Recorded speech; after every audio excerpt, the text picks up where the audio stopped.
This is America on the Road, named Best Radio Show by the International Automotive Media Conference, and now in its 29th year on the air. Thanks for being with us as we bring you the latest automotive information from around the world. New car prices keep going up, and now a global car maker says the U.S. average price will top $50,000. We'll tell you who that automaker is and have more details and our thoughts on this coming up. America on the Road is brought to you by Mercury Insurance and DrivingToday.com. If you're looking to save some money, you should switch to Mercury for your auto and home insurance. Californians save an average of $670 with Mercury, so imagine how much you could save. Get a quote today at DrivingToday.com/auto insurance. That's DrivingToday.com/auto-insurance. Hyphen is important, I think. Hyphens are more important than we think, aren't they, Chris? Absolutely. Yes. Yeah, we're in favor of hyphens. Also in the news this week, Tesla Motors is being investigated again. This time, seatbelts are the culprit. We'll tell you which model is affected and what the problem is coming up a little later. And a new deal in the European Union is breathing new life into vehicles with internal combustion engines, maybe to the great chagrin of one Chris Teague. We'll find out his thoughts on that coming up. Ferrari is one brand that is expressing relief at the news. So if you're a Ferrarista, you might be expressing relief too. We'll have more details on that in our comments coming up. I'm sure we'll have some comments. I'm Jack Nerad. With me is co-host Chris Teague. As you already know, Chris lives at one end of the country. I live at the other. Each week we get together to talk about cars, the car industry, how you can save the most money on your automotive dollar. Chris is back this week after missing last week. And number one, I want to welcome you back, Chris, and just see how it's going. How you doing? Things are going well, Jack. I'm feeling much better. I want to tell you, I'm looking out the window right now. The snow is almost completely gone now that we're 2 or 3 days away from the end of March, and I can't wait to see some grass growing here, but it's warming up finally here in Maine. How about you? Yeah, well, it's pleasant weather here. I think we're expecting more rain in Southern California. April Fool's Day, who knows what's going to happen then. I mean, it's fooling us with the weather because you're never quite certain what's happening. What's your vehicle for this week, Chris? I spent the week driving the 2023 Volvo XC90. It's the B6 Ultimate all-wheel drive version. I can't wait to tell you how it differs from our 2021 XC90 that my family drives. Yeah, some insight on that one from driving that for years or something very similar. I had the all-new 2023 Honda Pilot TrailSport. This is their off-road version of this vehicle. I had the opportunity to drive it for more than 750 miles this past week. My wife and I drove out to Phoenix to watch some spring training games. Very successful test drive all around, so had a lot of fun with that. I'll share more on that later. Fun to go to spring training games for any baseball fan. Your access to the ball players is much greater in a lot of ways than it is during the season, so that's fun. We have a terrific guest for you this week. David Lickfold is Lucid's Director of Chassis and Vehicle Dynamics. Really smart guy. I sat down with him recently at a driving event based in Santa Monica, California. He had fascinating things to share about the very fascinating Lucid Air Touring. What a performance sedan this is. I'll tell you, it just knocks your socks off. And, he had a lot to do with the chassis tuning, of course. So I think you'll enjoy that interview. He knows a lot more about that vehicle than just the chassis tuning, by the way, too. But before we do anything else, let's bring you some of the latest automotive information globally, and let's dive right in. Well, new car prices are going up. We've seen that ever since COVID, really, and supply being constrained. And the average transaction price has just shot up big time. That's what people are actually paying dealers for their vehicles. And Toyota is the brand that expects the prices to exceed $50,000 for your average car. Can you imagine that? I bought a house for less than $50,000 back in the day. But the average car transaction price will be $50,000 for the first time in history. Demand will outpace supply, this according to Toyota. And, this isn't pie in the sky stuff either. I mean, we're creeping up there to $50,000. The transaction price, I think, in January was $49,000 and change. So this is amazing, isn't it, Chris? It is. It's a little disappointing, but I can't say it's surprising when you look at, so EVs are growing in popularity. They're generally more expensive than gas vehicles. I'm just trying to come up with some reasoning here, but it's also kind of funny, it's hard to tell whether it's the chicken or the egg, right? So automakers make the most expensive trims and sell more of them. Do consumers actually want them, or are they buying them because they're what's available?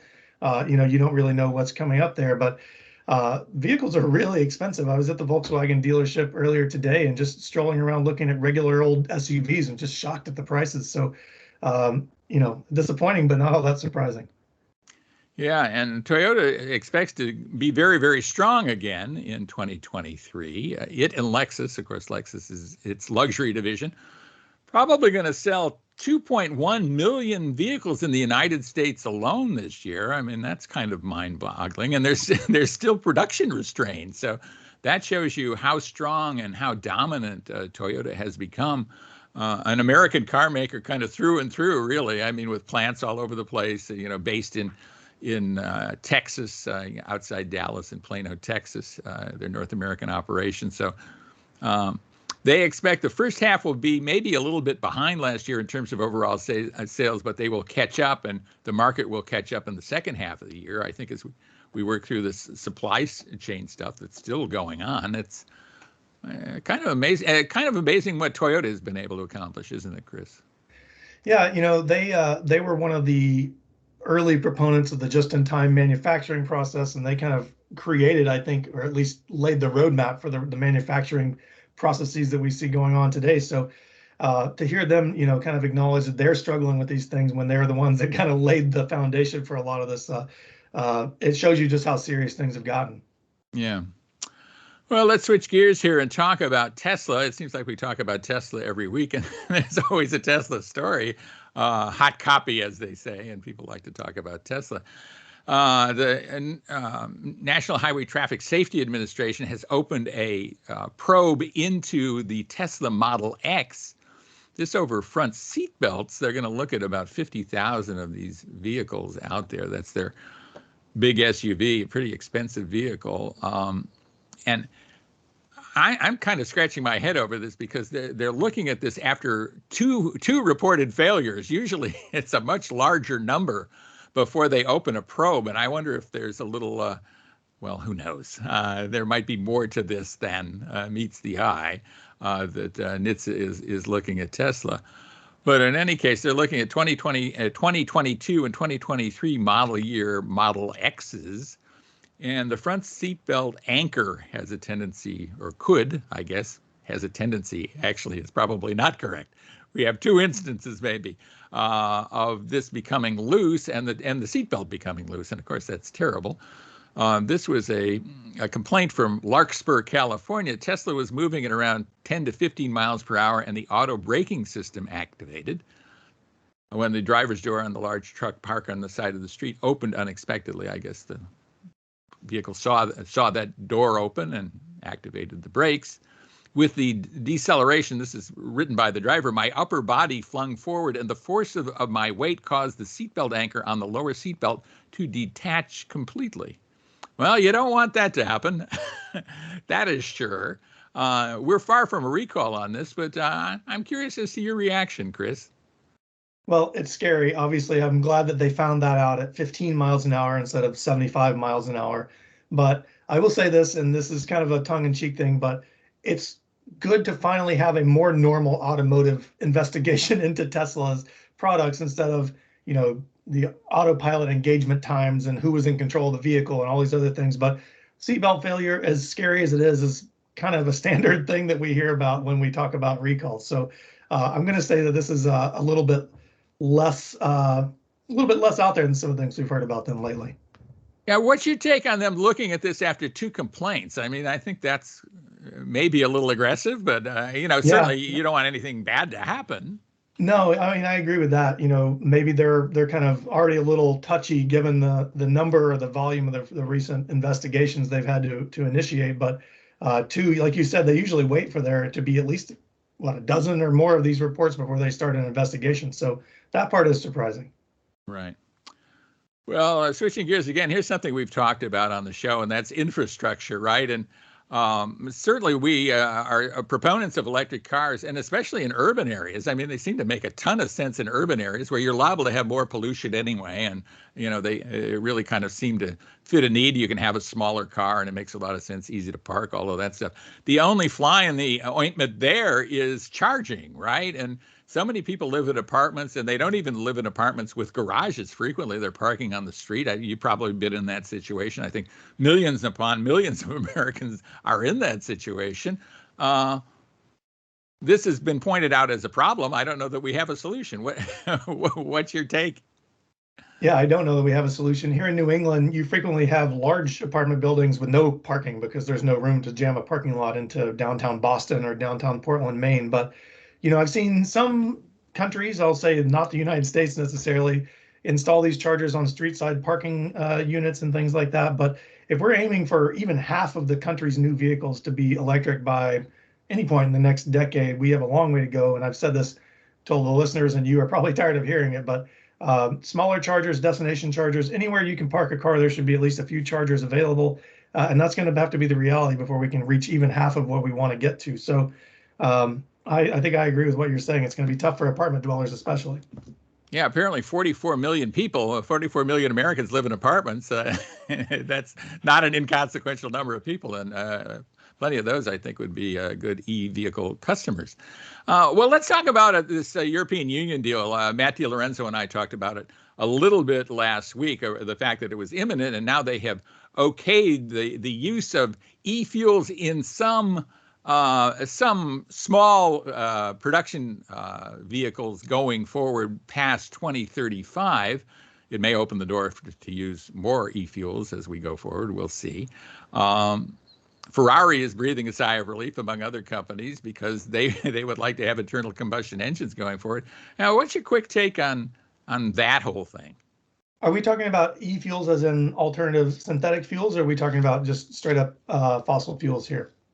Well, this is e-fuels that are apparently carbon neutral, is what they're talking about. Yep. So Porsche's got a big leg up on this. They've got a factory in South America that's already turning this stuff out, and they can run cars on it without modification.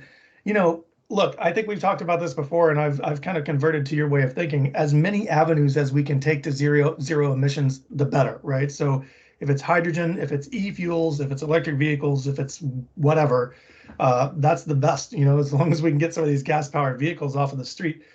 E-fuels have yet to be truly proven. I think I've read, somewhere they're less efficient, or, some of these things, the cars won't turn out the same level of gas mileage. But the reality is they're not burning a fossil fuel and they're not producing carbon. I think that's a net positive. Yeah, well, that should be a good thing. And we'll talk about that in future shows. When we go forward, we're going to be road testing some pretty cool vehicles, including the Volvo XC90 and the Honda Pilot TrailSport, all new. So stay with us for that. With Chris Teague, this is Jack Nerad with you. And thanks so much for being with us right here on America on the Road.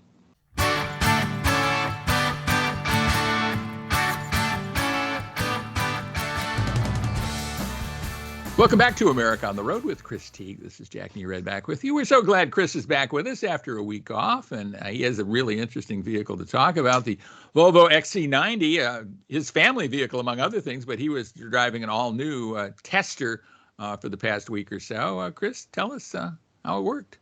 Yeah, this has only happened a couple of times to me. I think it happened with Golf GTI and then maybe a Subaru Outback in the past, but having a vehicle to test of one that we already own in a different year is always very interesting. So this is a 2023 Volvo XC90. I drove the B6 all-wheel drive Ultimate, which is a mouthful. They changed the powertrain naming from the year before. It used to be called T5, T6, and T8. Now it's called B5, B6, and still T8. So you have to wrap your head around that. It took me a while to understand it, but owning one actually helps. So this powertrain, Jack, they moved from a turbocharged and supercharged four-cylinder, which is what we have in the 2021. That one made around 315 horsepower, pretty good for a vehicle this size. It feels energetic. They moved from that and added a mild hybrid system to it and changed the name to a B6. So power is actually down slightly, 295 horsepower, 310 pound-feet of torque. Torque is up a little bit. And I want to get your feeling on this in just a minute, but the difference here is really interesting because the mild hybrid system takes the place of the traditional starter motor. So that system starts the vehicle. It also provides a small acceleration boost when you're taking off. It allows the vehicle to coast when you're on the highway or going down a hill. It also activates the start-stop system, which annoyingly cannot be turned off.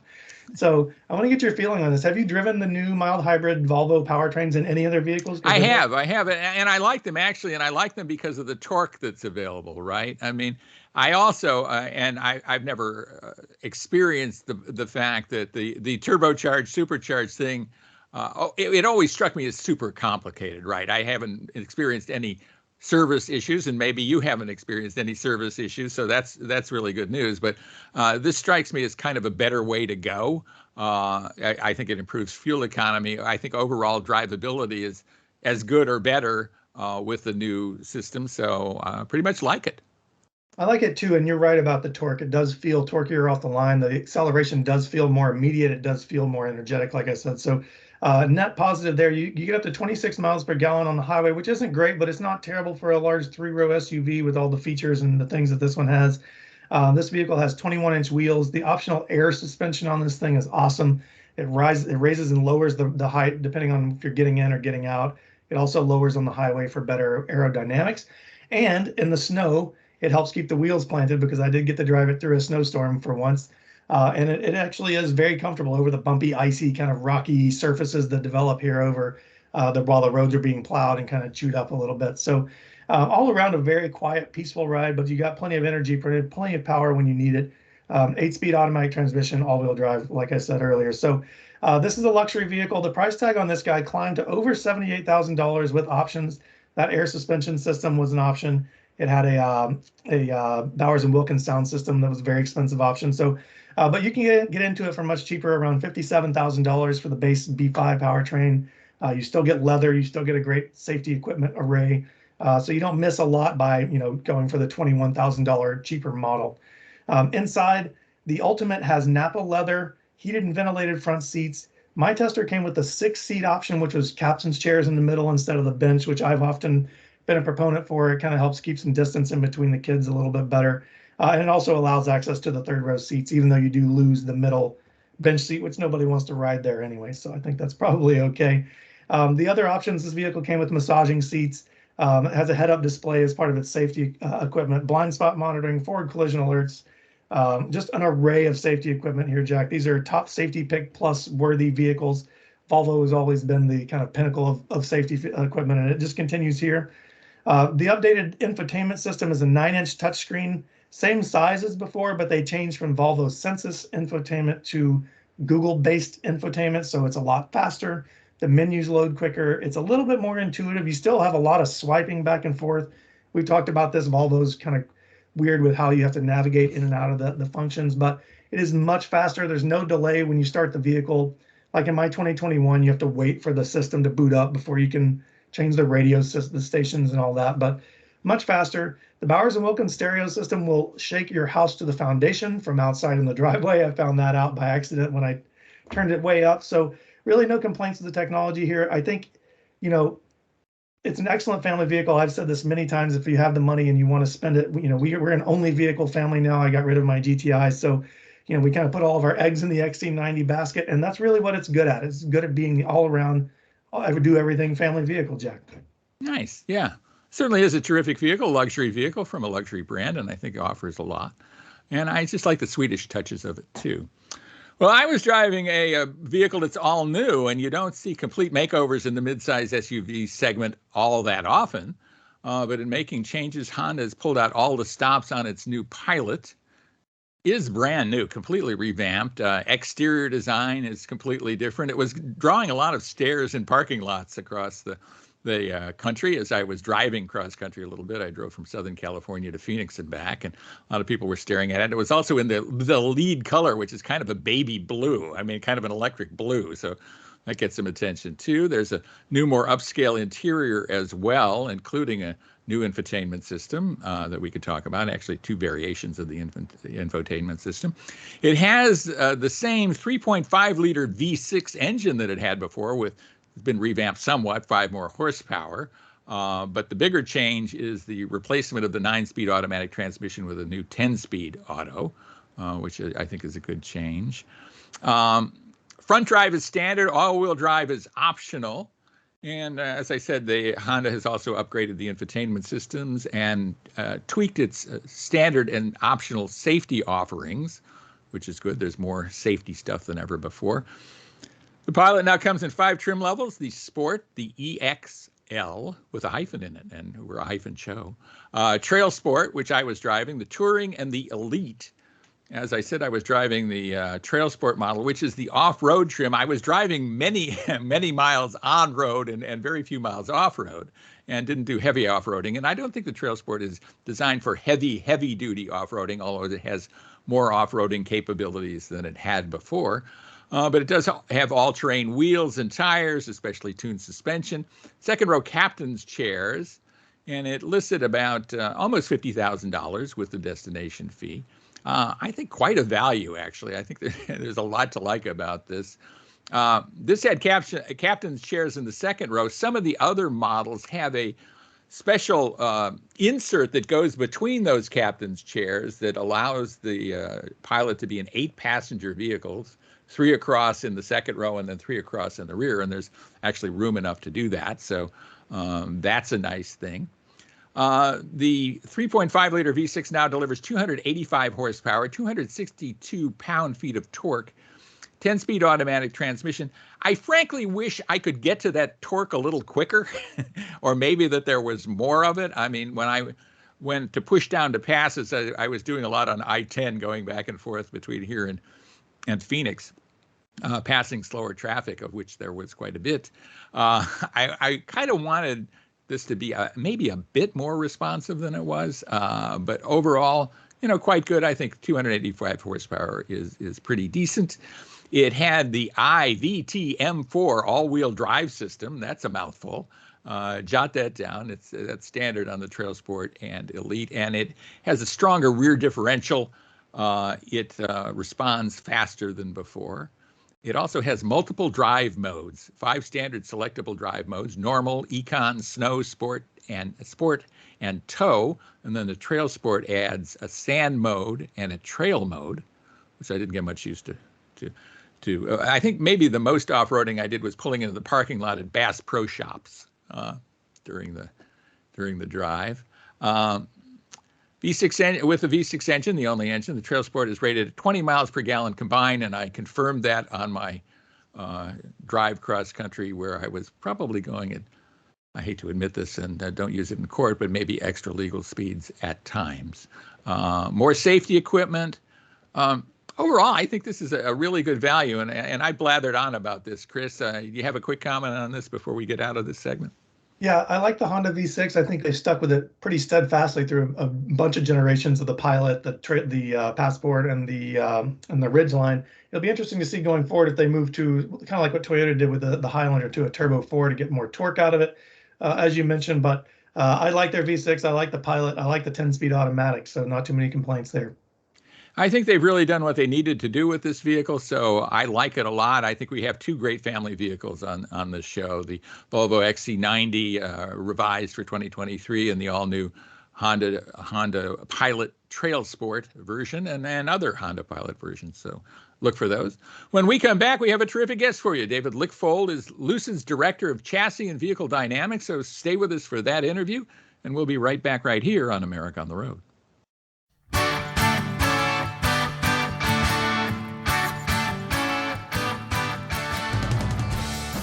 Welcome back, everybody, to America on the Road. Jack Nerad with you, and we're in Santa Monica, California, about to drive a car that I'm really excited about, the Lucid Air Touring.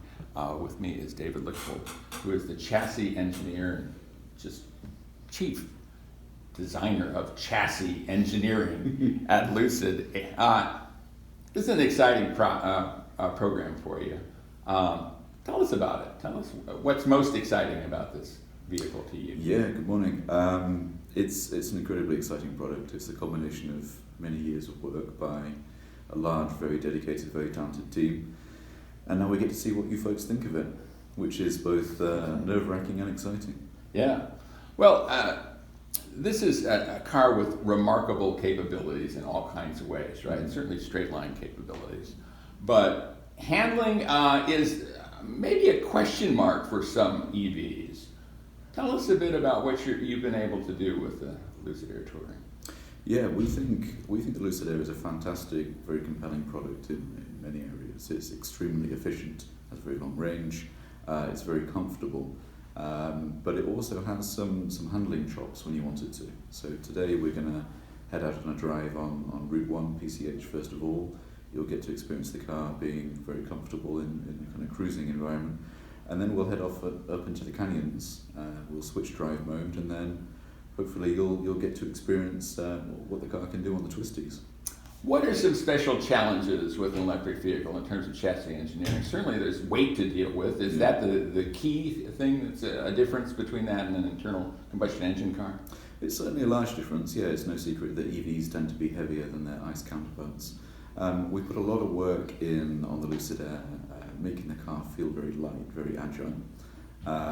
We've really kind of sweated the details of chassis tuning, vehicle dynamics tuning. We have the benefits of a very responsive, very powerful, very high torque powertrain as well, which can really wake the car up, make it feel very alive, very responsive. So there are several challenges. So it's a double-edged sword with all that power and all that torque. We need to manage all that power and all that torque. So from a traction control and stability control perspective, for an engineer it's challenging, and it's taken us kind of years of very, very hard, very detailed development to get it to a point where it is now. But from a customer perspective, it's seamless. It's extremely responsive, very quick.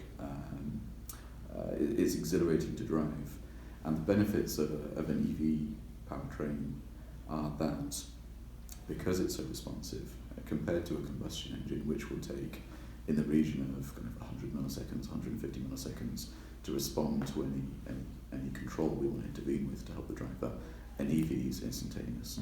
So we can very precisely, very quickly make the car do exactly what we want it to do. And the experience for a customer then is just a superb handling, very agile vehicle. How do you go about handling weight? I mean, what are some things you can do to kind of mitigate the feel that weight brings to the party? Yeah. It's all about, in my mind, it's all about response. So we want to make sure, and I'll try to avoid nerding out too much here, but we want to ensure that the front and the rear axle are very in phase together. So when the customer makes a steering input, the car immediately responds on both the front and the rear axle. We want the car to kind of quickly take a set in a corner, so it's very predictable. We carefully manage roll, we carefully manage all our transient body motions. Really how we've achieved that is through a very high specification suspension system. We've spent the money where it counts. We have a very high spec set of dampers, steering system, brake system, all designed in-house, a fantastic suspension architecture, which gives us lots of tuning flexibility. It's all about sweating the details, really. Mm-hmm. Here you have a powertrain that instantaneous torque and immense amounts of it, right? I mean, that can get people into trouble, I would think, almost unknowingly, because it is so much, it could be so much quicker than the typical car, even the typical luxury car, the typical luxury performance car. Talk about that challenge. Keeping people on the road is kind of an important thing, isn't it? It is important. Yeah. With as the old saying goes, with great power comes great responsibility. And the Lucid Air Touring that we'll be driving today has 620 horsepower peak, so it's quick. There's a lot of power on tap there. And as you mentioned, with an EV, you have it's extremely quiet. It's smooth. It's seamless. So drivers can be traveling a lot more quickly than they think they are. You don't have the reference points of engine noise, of gear shift points. Instead, you get this one seamless surge of acceleration. So yeah, there's a huge responsibility on us to make sure the car is approachable by all drivers and in all conditions as well, whether it's nice sunny California weather like we'll have today, or whether you're in snow out in New York, Minnesota, wherever. And really that's through, we achieve that through our in-house controls. So we've developed our own traction controls, stability control systems, We also work with kind of leading partners in the automotive world to develop these types of systems. And yeah, I'll say, at risk of sounding like a broken record, it's about sweating the details. It's about ensuring that our tuning is absolutely spot on, and we've catered for every possible scenario a customer could find. And yeah, we have to rein in all that power and all that torque that's available, and make sure the car is approachable by any driver, no matter whether they're alert and ready to arrive, or they're tired at the end of a work day and they just want to get home. Right. And you have a buyer base that's probably fairly varied, right? And not necessarily enthusiast drivers. You want a comfortable vehicle as well as one that handles really well. Mm-hmm. That's something you have to balance. How do you go about doing that? Yeah, good question. As we'll talk about today, the Lucid Air is kind of many cars in one. It can be a very comfortable long distance touring car.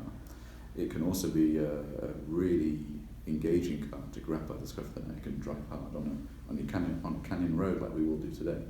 And we do that we have 3 drive modes available in the Lucid Air, and we change our chassis setup hugely between the 3 to give the customers the choice of essentially 3 different cars in one. Yeah, so it's a very compelling product, I think. Describe how you do that in a little more detail. How do you give that 3 different settings? Yeah, we have several systems on the car. We have many systems on the car which can change their character hugely. So going between smooth, which is our most relaxed drive mode, as the name suggests. From when we're in smooth, we run our dampers in the softest setting. Our steering is quite light. Our brake pedal is quite light, quite boosted.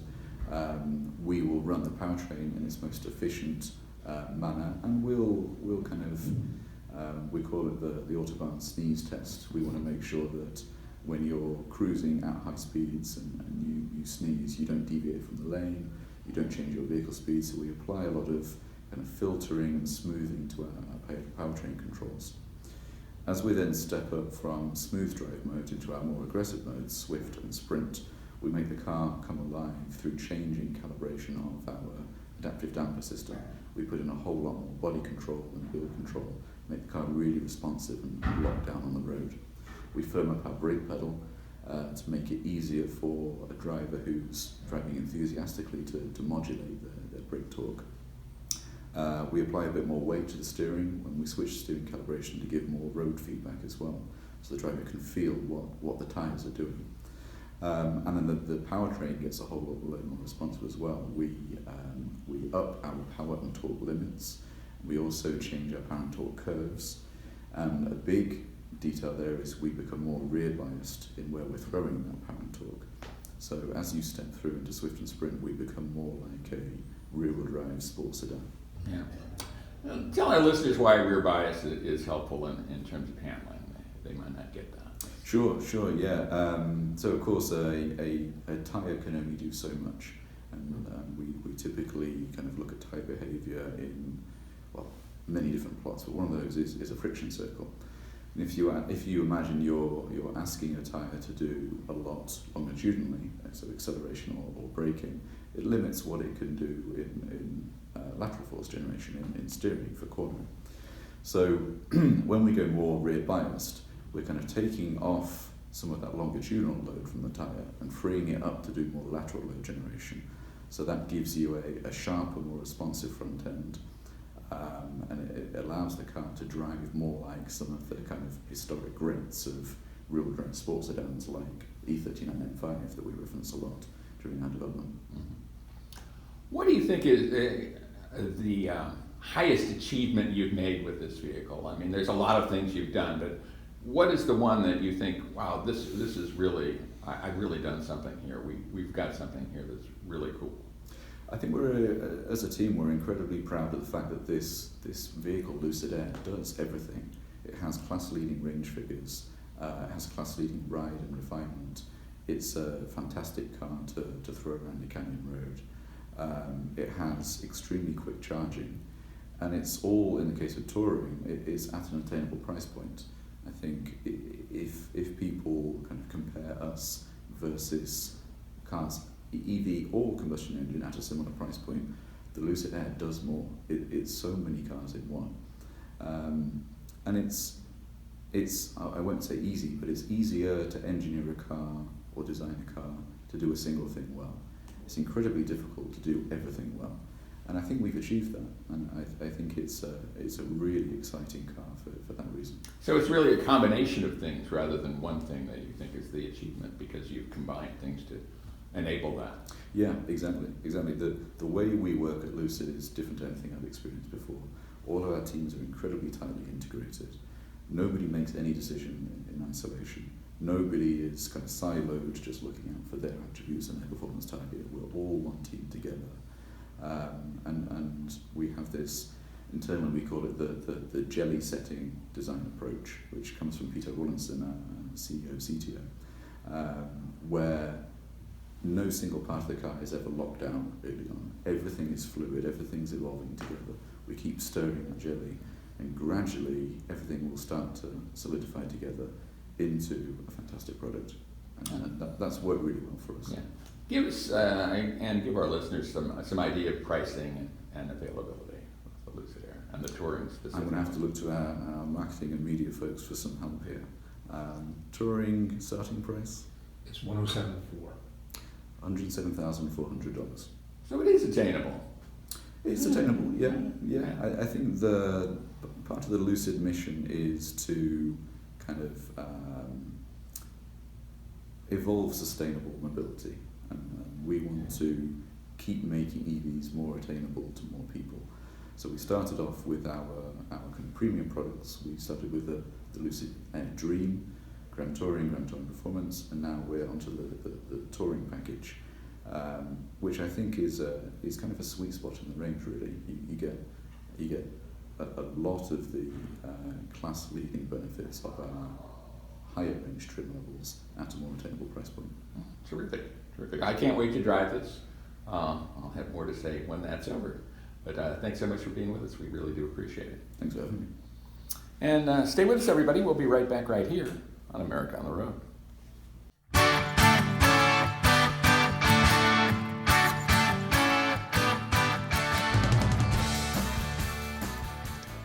Welcome back to America on the Road with Chris Teague, Jack Nerad with you, and it is listener question time. We love to answer your listener questions. It's very easy to get us a listener question as well, and we'd love to hear from you. We'd love to hear your comments. Just tell us what you think about the show. I hope you like the show, and I hope you pass it along if you do like it to somebody else you think might like it. It's easy to get a question to us by sending it to editor@drivingtoday.com, editor@drivingtoday.com. We'll answer your question on an upcoming show. And Chris, here is a question from Lenny in Davenport, Iowa. I think on the Mississippi River there in Iowa. I've been there. It's a beautiful town. Yeah, it's a cool town, I think. I was very this is what Lenny says. I was very interested in your recent talk about e-fuels. It seems like EVs require a lot of changes and aren't very convenient. I think maybe it means lifestyle changes or changes to how you do things. Do you really think e-fuels could allow us to keep our regular cars? Chris? Ooh, well, let's break out the crystal ball, right? How many times has that been pretty cloudy for both of us? I mean, look, the answer is this. E-fuels are brand new. They're not even anywhere near commercial viability yet. Porsche, as I mentioned earlier in the show, has a factory in South America. They're working on this. Now I've done some reading in the break here. I realized that burning e-fuels does still release carbon dioxide emissions. I think the process here is just a little different in that we're not extracting fuels from the earth. I think the problem is that it's going to be very expensive and it might not be as efficient as regular gasoline, nor will it be as efficient as a kilowatt hour of electricity or whatever the unit of measure that you want to use there. So I think we could be a ways off from seeing this become a reality. But again, I think the more avenues we can take to zero emissions future, the better. And I can't wait to see what Formula One does with it in a few years when they change their rules. So, you never know. It could be something that I'll be eating my words in a few years, I hope. But we'll see. Well, yeah, I'd love to see more research on this. I think this is unproven technology. We've been looking for battery breakthroughs for years and years and years now, maybe decades, and I haven't quite got there yet. That would lower charging times, make this a lot more expensive. So maybe we can have a breakthrough on e-fuels, or maybe we can't. Maybe it's impossible to do. I think looking to balance out carbon emissions from fuel release. To me, there's always been something very intriguing about the ability to drill holes in the ground and bring stuff up out of the ground, and then drive cars based on what comes out of the ground that otherwise would be useless, right? I mean, so there's a lot to like about that. There's a lot to like about how much power can be stored in a gallon of fossil fuel. The sticking point, of course, is the carbon dioxide that's being released. So maybe there's a way to mitigate that in ways, or capture that in ways that we just don't know. So I think it's too soon to tell, Lenny, whether this could allow us to keep regular cars with internal combustion engines, but I think it's certainly worth examining anyway. Absolutely. Well, very good. Well, Cindy has maybe a little bit more down-to-earth or immediate question. She's in Vista, California. This is what she writes us. What do you think is the best buy among all the EVs under $50,000? I think it's time I bought an electric car, but I don't have a ton of money. She's not alone there. Can you help? What do you think about that? I think we can help. And I think the good news is that there are some really, really nice EVs under $50,000, right? So we've got the Kia EV6 and the Hyundai Ioniq 5. Those both started under $50,000. You can option them both to over $50,000, but even the base models of those are both very nice. Let's see what else. We have the Tesla Model 3 with its recent price drops. You can now get into that guy for under $50,000 if that's your flavor. Then you got the Ford Mustang Mach-E, which is a pretty good buy too. And then if you really want to go, a little bit different, you got the Toyota BZ4X, although that range is a little shy of the other ones. And I've had some experiences, or some colleagues with experiences, of slow charging with that. So, I think the world is kind of your oyster at under $50,000 here. You've got a lot of great choices. And if you want to go even cheaper than that, you can hit the Chevrolet Bolt or the Chevrolet Bolt EUV, which are both fantastic values. Yeah, I was going to talk about those too. And I think the Hyundai Kona EV is another one to take a look at. It's pretty inexpensive, a lot to like about it. There are also other versions of that, including I think a hybrid is their basic version of that vehicle, if memory serves right. But, certainly if you're looking at all EV, there are some good choices now under $50,000. And as we reported earlier in the show, $50,000 is liable to be the average transaction price out there. So while $50,000 seems like a heck of a lot of money for me for a new car, I think there are some very good EV choices there. And I think in Vista, California, which I'm semi-acquainted with, you can get by without tons of range. So maybe even a Nissan Leaf with 150 miles of range would be okay if you're charging overnight. Cindy, if you have your own house and can install your own at-home charger, I think that's a pretty good solution too, and maybe one of the most cost-effective. Yeah, I think now that we're talking about this too, we need to take tax credits into account here. So I think the VW ID4, which is built in Chattanooga, the Ford Mustang Mach-E, some of the American-built EVs are the ones that would give you the $7,500 credit back. Haven't heard much on Hyundai and Kia yet. Those don't have the final assembly locations that they need to qualify yet. So we'll see that. But some of these are, they can become even cheaper with the tax credit at the end of the year. So it's always worth it. You can track I hope Cindy is making enough money to take advantage of a $7,500 tax credit. That would be good. I think a lot of people who are working full-time probably pay more than $7,500 in federal income tax. So that's something to look at. You also have to look at the fact that you don't get that right away. It's not like a discount immediately. You're going to get that when you file your next year's taxes. So that doesn't help with things like down payment or something like that, like an incentive would, but it's something to keep in mind. Let's take another question. David in Myrtle Beach, South Carolina says this: we're looking at minivans, but it seems like the prices are so high. With 4 kids, I guess I don't have any other choices. What do you think we should do? Well, with 4 kids, a minivan would probably be your best option. I think there are some very good ones. We've talked about these before on the show. If you want a hybrid minivan with all-wheel drive, you have 2 options. Basically, you have a Chrysler Pacifica and you have the Toyota Sienna. And if you want something a little bit more upscale, which is personally my favorite minivan right now, is the Kia Carnival. If you get the higher trim levels of some of these, you get a lot of luxury inside, quilted leather, backseat entertainment systems and all that. But I keep coming back to the Sienna for the sole reason that it's got the Toyota predictive reliability. It comes only in a hybrid powertrain, and it comes available with all-wheel drive, which for somebody like me living in Maine It turns the vehicle into a year-round. It's just a very confident vehicle to drive all year round. So I think that would be my pick. Even though the Carnival is my favorite, I think the Toyota is more practical for my uses. Yeah, and I'm a giant fan of the Toyota Sienna, and we've taken them on a couple of family vacations now, and they've just been super champs. And the hybrid powertrain is great. You might like the Kia a little better, but I really love everything about the Sienna. So I would look at that. The other thing I would point out to David is look at a vehicle maybe that's a year or so old or 2 years old. A CPO version of this can probably get the price down at least somewhat, not a ton these days because supply has been so constrained and they probably haven't had a lot in the market and a lot coming off lease. But I'd look to maybe do that as an alternative. I mean, to maybe keep the price under $50,000 or $60,000. I mean, most family folks, I think family folks with 4 children are probably pretty cost constrained. So I'd look for something like that as maybe a way that you can lower the overall outlay on the vehicle. I agree. Well, very good. Well, Chris, you do great things on yourtestdriver.com. Why don't you tell us about them?